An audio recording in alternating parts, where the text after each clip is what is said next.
Hello, fellow foodies, and welcome back. This is Dr. Cassandra Quave, and you're listening to Foodie Pharmacology, the science podcast for the food curious. Today on the show, we're going to revisit one of my favorite topics, and that is the topic of crop wild relatives and the diversity of crops, not only in the farm, but also out in the wild. Our guest today is Nan McCarry. She is an ethnobotanist specializing in the history of crop plants and their wild relatives. Nan's fascination with agriculture began during her upbringing working on a farm in Virginia. And these early experiences eventually became the guiding force behind her graduate studies in geography at the University of Texas, leading her to do research for her thesis on traditional home gardens in Guatemala. In the following years, Nan has balanced daily life with further coursework in botany and genetics and working with local conservation nonprofits. As a volunteer at the herbarium of the Smithsonian Museum, she helped to prepare herbarium samples for studies in phylogenetics, unraveling where species fall on the evolutionary tree. Thanks so much for coming on the show, Nan. It's great to see you, and I'm excited for you to share some stories about these really fascinating crop wild relatives. Thank you so much. I'm so excited to be here. Yeah. Why don't we start with just a definition? Tell us, what are crop wild relatives? I know some of the listeners on the show may be very familiar, but I'm sure many are not. So maybe we can just start there. Sure. So crop wild relatives are simply the wild plants or the weedy plants that are relatives of our crops.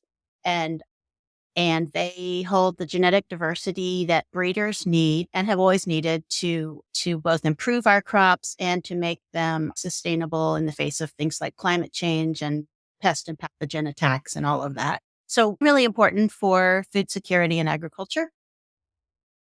Awesome. So, what are some of the types of challenges to our existing crops? You mentioned climate change. Can you be a little bit more specific? What are some of the threats that our crops currently face? Any of us who garden are aware that there are always pests in our garden. There's always challenges to anytime we try to grow plants, especially if we're growing plants that, are not naturally found in that area and that are tender and that we're really trying to get some fruits or other food from. So over time, we've always had, of course, assaults on our crops. This is not really a modern thing, but it's probably worse with monoculture and the modern industrial food systems, of course, because we grow all of one thing in a field. And I think that your listeners probably know that means we had in the 1970s, there was a corn blight in the Southeast, and so much of the corn was the same, basically a clone of all of the others that, from the same seeds, that it just wiped out large portions of the crop. So this is the kind of thing we have to worry about going forward. And there's other great stories of this. So our crops are fungal pathogens, always want to attack them. Of course, we know the bugs want to eat them, some of our crop pests. And then there's cold and drought and heat and salinity, all of the things that can happen to an organism. Yeah, that's a really good point. I think the key here is having a diverse toolkit, right? That you can interbreed different related species or species that have favorable traits to make our food system more resilient, Yeah, right? absolutely. Yeah. Absolutely. Can I And say something yeah, about that word resilient? I gave a talk last week at our state arboretum in Virginia on this topic, and I was just really thinking about it at the time when I put this particular slide in. And it was showing, I'll talk about phylloxera in a minute, but it was just showing how phylloxera attacks the roots of the wine grape and how we have phylloxera in American grapes, but it attacks the leaf and it doesn't kill the plant. And I was just thinking about how for resilience, we don't have to wipe out, it's impossible to completely wipe out pathogens, right? You work in the field where you work on pathogens and you can't completely wipe them out. The best thing you can do is to build the resilience so that maybe the crop doesn't completely die. So I just wanted to throw that in. no, I love it. It's all about balance, whether you're talking about the human body or the planetary body. Right? Mm-hmm. It's about finding this balance for our crops. I think that a great place to start would be some classic examples of how a lack in crop diversity can lead to devastating consequences for the food system. And one of those crises that I think every school child has read about is the Great Irish Potato Famine. Hmm. Can you share with us just the story from the perspective of plant biodiversity and what happened and how might we prevent something like that happening again in the future?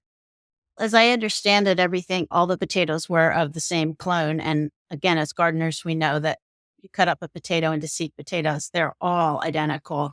Now, we are told that there were other factors that made the potato famine even worse than it had to be from a biological standpoint in terms of political factors going on. But yeah, from the biological standpoint, when you have everything absolutely the same out there, and then you have a pathogen, which is perhaps a very minor pathogen in the places where the potato came from, but if it takes off there and the conditions are right, then it just kills most of the potatoes there. And of course, we know a lot of Irish people died and a lot migrated to this country, and it was devastating, apparently. Yeah, and we've seen this repeat with other crops. I'm thinking in particular of what's happening right now with bananas. Again, Yeah.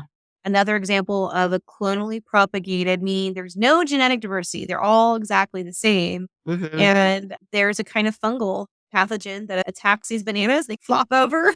Yeah. And as an herb, and it's a tremendously bad situation economically for banana growers right now, because once this fungus gets in the soil, it's very difficult to you really Right. can't eradicate it. Those crops are going to continue to fail. And so we've seen this happen over and over again. There's got to be this balance between the need for conformity and scale up production of crops versus how do we ensure resilience? How do we ensure that we've got something that's going to stand the test against drought or pathogens, et cetera? So maybe tell us some more stories of your work with crop wild relatives and how are they even identified? Like how would I find a crop wild relative of an important? Yeah. So it's fun because I have a hobby of being excited when I find crop wild relatives anywhere. And I've been aware of this topic for a long time, but really now focusing on stuff that's in my yard that's weeds, that's a crop wild relative. Sometimes that's going to be like a Eurasian weed. I work in a native plant nursery and we have a lot of crop wild relatives there. And I'm going to work this year on starting a program of educating people about that. Kind of one more reason to put this plant in, right? Your your persimmon tree or Chickasaw plum's not going to save the world, but why not put it in your yard? And the native plant movement, at least in my part of the country, has been really successful in connecting people to nature and connecting them to the idea of that the caterpillars need to eat the leaves of the plants. And so people flock to our nursery now to buy these plants for this reason. So I just want to expand that education and awareness of, did you know these are also important crop wild relatives to the crops that you enjoy eating? And I'd love to talk about grapes a little bit, if that would be okay. I would love it. Yeah, Okay. grape for a great crop. So I went down a rabbit hole of grapes. It actually started at the Society for Economic Botany conference. I went to hear someone speak, Anne Francis, and she was excited about crop wild relatives. I know that you know her. And I went to her and I said, I want to work on this topic. And they had been wanting to do something on the North American relatives of the wine grape. So the wine grape is one species. And even though we think there might be lots of diversity in there because we know thousands of cultivars, everybody's got their wines they like, right? And they all have different names. But those are all cultivars of the one wine grape. Almost all of them, or Vitis vinifera is the name of the grape. And of course, that's a Eurasian grape. And there's a lot of interesting things about the grape and the need for the Native North American relatives. So there's about 60 or 70 grape species worldwide. And of course, we have the one domesticate that comes from Eurasia, they think there were two domestications of it, Georgia and also the Eastern Mediterranean. But then there's these native grapes, and we were focused on the 25 or so that are in North America. Some of these are going to be like weeds you could find in your backyard. And they're all over the country, and some are more important crop wild relatives than others. This was an effort to bring together experts on the grape. We brought them together to the Oak Spring Garden Foundation in Upperville, Virginia, to discuss the native grapes of North America specifically as crop wild relatives. And this work was organized by U.S. Botanic Garden, Nature Serve, and the USDA, and of course took place at Oak Spring. And of course, Nature Serve does assessments, as you're probably aware of, how well crops are doing, how well wild species are doing. And one of the many things that this workshop was designed for was to do assessments of these, considering, of course, their importance as wild plants in their own right, but also considering their importance to agriculture, what we call their economic importance. And the classic story, the first use of crop wild relatives to save an industry was probably during the phylloxera epidemic, which was in the late 1800s in Europe. And as your listeners may know, the European wine industry was almost completely wiped out. It was a huge economic crisis for Europe, and of course, almost lost this very important crop. And this was because of phylloxera, which is a little aphid-like insect. And as I was saying, the phylloxera got into the roots of this Vitis vinifera, the European wine grape. And eventually the answer was found by grafting native rootstock, native to North America, onto the European wine grape. So there's no getting rid of the phylloxera. You have to figure out how to resist it. Now, the thing is, till this day, when people drink wine, and people might very specifically like their cultivar of wine, the varietal, right? I don't know if they think about the fact that that's only the scion. That's only the top part of your vine. The bottom part is rootstock, which has been grafted.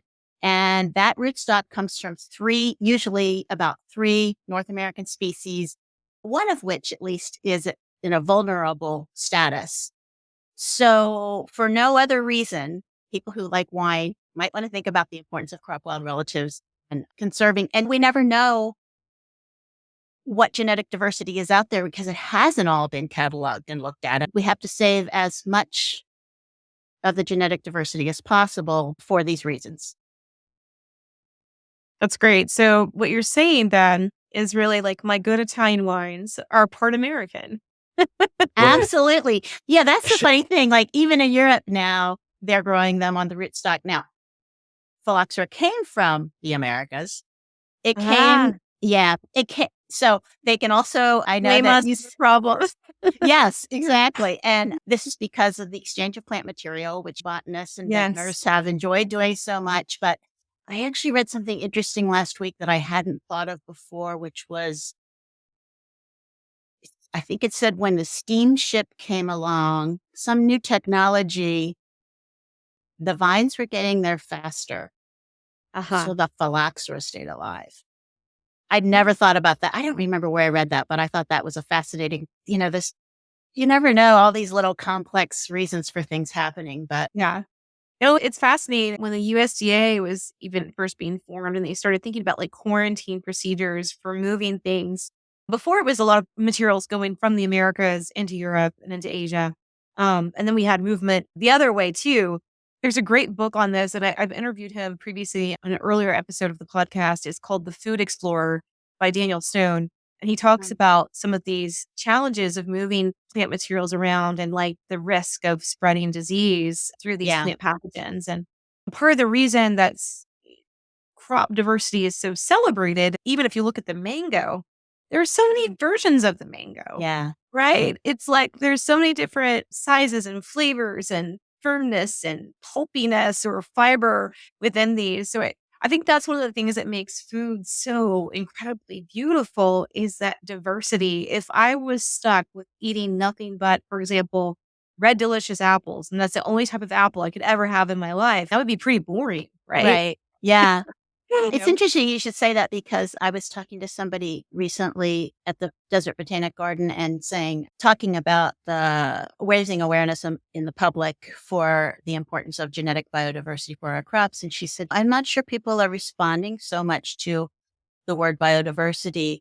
I think what they respond to is the narrowness of our diets And that's perhaps in the news a lot now. And I really think you're onto something in terms of I'm trying to figure out how to incorporate that more into my talks of we want to have as much diversity available. And that kind of gets into the heirlooms, which people are familiar with, Yes. all the different Mhm. heirloom crops, which I think people who go to farmers markets or people who are gardeners may already be aware of the importance of heirlooms. So I'm trying to use that as saying this is our within crop diversity, probably the same species as the crop, but now this is for the crop wild relatives is the next circle out in my mind. Yeah, I think that's a great way of thinking about it. I in my classes on food, I try to showcase that inside the species diversity. It's incredible how shocking it is for students when I'll pull out a bunch of different examples of brassica oleracea.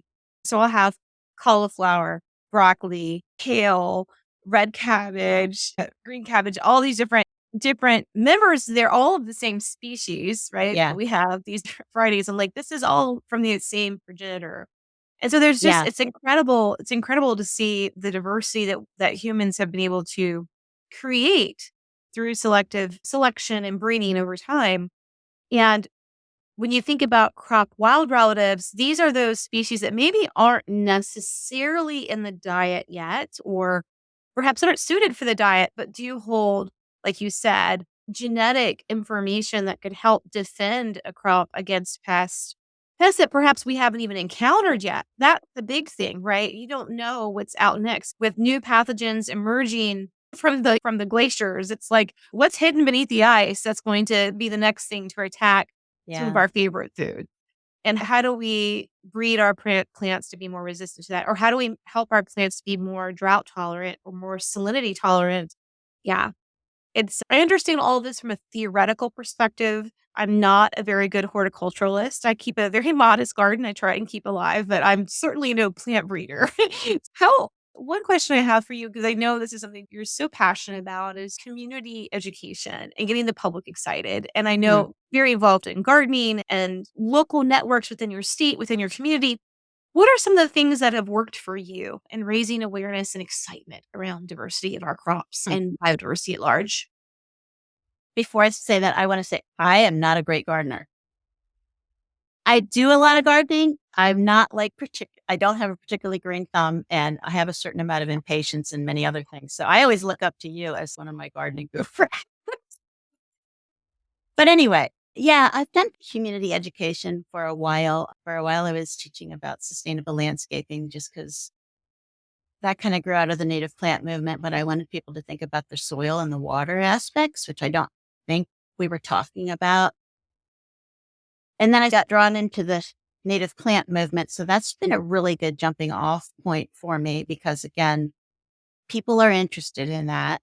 And I think that's a group that we could now reach out to and say, here's some plants like we have, like sunflowers. The sunflower is one of the crops that was actually domesticated in the area that's the United States now, and there's not too many of them. And of course, we have a lot of sunflower relatives across the United States, and we sell several in our nursery. And who doesn't love sunflowers, right? I think that that's a plant where it's charismatic and it's just a great way to bring people in. And there's one apparently that grows out west that's particularly noted for salinity tolerance. These very specific things that these different wild relatives have carry the genes for. And of course, I want to focus on ones that are native to this general area. Yeah, did I answer the question? Yeah, I think you did. It's the focus on native plants. I don't know if you've ever read any of his work. Recently met Doug Tallamy, who's Yeah. written some incredible Yes. around, which I love. I love that they're so easy to understand. And how can you, on a small scale, your own garden, increase biodiversity? Yeah. And there's an organization called Homegrown Yeah. National Park. Yeah. And so if for those that are listening out there and you have a little plot of land, even if it's like a tenth of an acre, there's a lot that you can do with that tenth of an acre to plant native plants and reduce your amount of lawn footprint because it all contributes to biodiversity and kind of the food web. I learned a lot just hearing him speak about Yeah. how certain native plants are host plants for caterpillars. And our birds, when they're baby birds, can't eat birdseed. They need Right. caterpillars. And so you're Right. feeding the birds and then other animals come into the web. And it's just this beautiful holistic cycle that, again, also I think supports our foods Yeah. and not only our wild foods, but also our cultivated crops. I'm glad you brought him up because I think he's a model for the kind of communication that I think has just Mhm. been so effective because I've just seen it in my own region that he takes a somewhat complicated concept. Nobody wants to be eaten, he says. So the plants make toxins, and then over evolutionary time, you adapt, different caterpillars adapt to the leaves. And that's really a window for people into this whole world. And he comes across also with such humility and humor that I think he's Yeah. just a great ambassador for that whole movement. Yeah. Well, I like how empowering the message is because we talk a lot about this on the show. The challenges of climate change, the challenges Mhm. of monoculture, kind of the agro-industrial complex and all the woes that it brings. And I'll be honest, there are times where I just feel like, wow, this is really depressing and it's demotivating because I'm like, what can we do?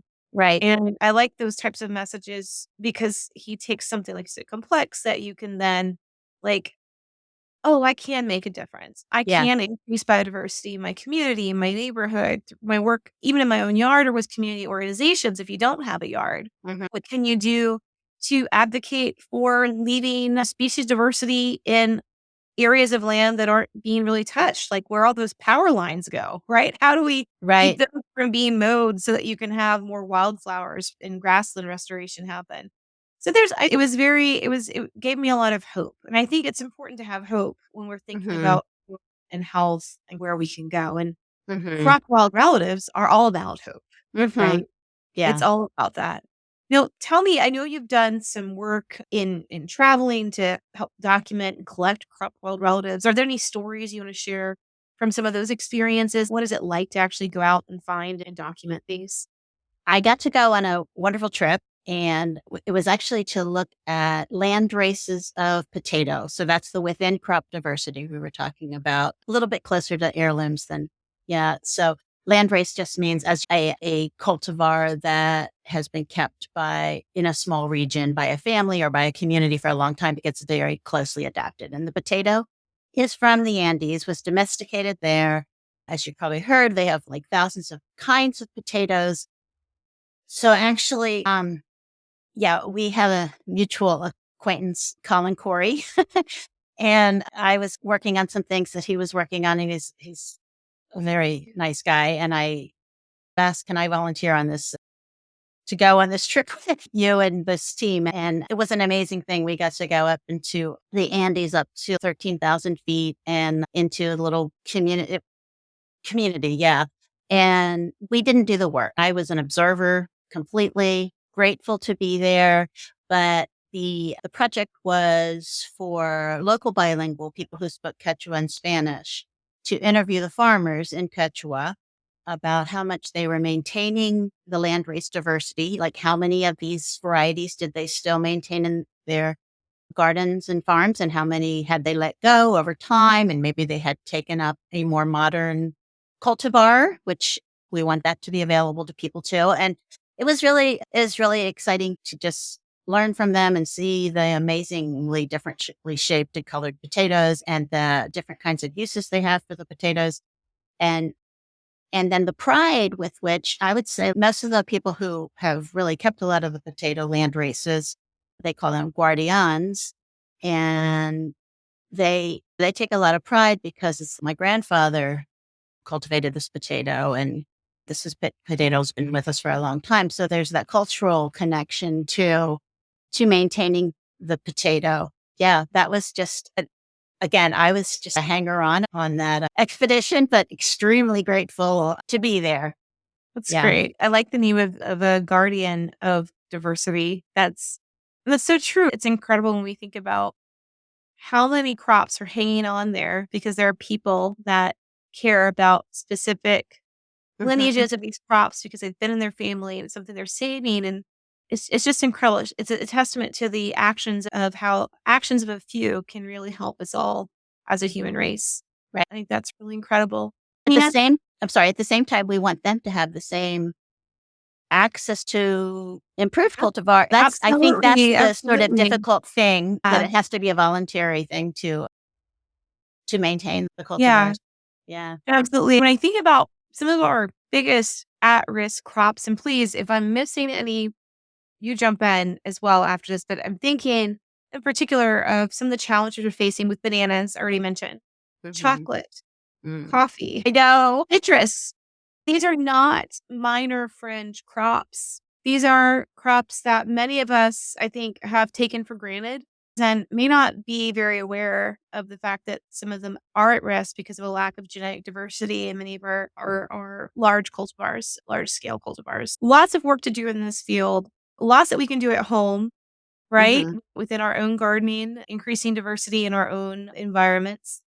Yeah, any other takeaways on crop wild relatives or any messages you'd like to leave as we wrap up? I just want to say about the banana, you've probably had somebody has probably said this on your podcast before, but we're already on our second banana as a major world crop. And there are apparently people out there, I'm told, who say bananas just don't taste the way they used to. And they're not wrong, because that was the Gros Michel banana. And now we have the Mhm. Cavendish. And yeah, so we've already had to do this once, go back to the drawing board. And that's where we want to have all those amazing, yeah, wild plants available that hopefully have enough genetic diversity to get us through. Yeah. Yes, sir. Exactly. And preserve not only, I guess, the nutritional value, but also the flavor and Yeah. all incredible characteristics of plants that we so Right. enjoy. Thank you so much, Nan, for coming on the show. It was really great to talk with you and learn more about some of the work you're doing in crop world relatives. Thank you so much. Great. You've been listening to Foodie Pharmacology, the science podcast for the food curious. You can find out more about this episode and others on foodiepharmacology.com. We've also got fun links to really cool looking swag. You can pick up a coffee mug or your next grocery bag tote, all on the site.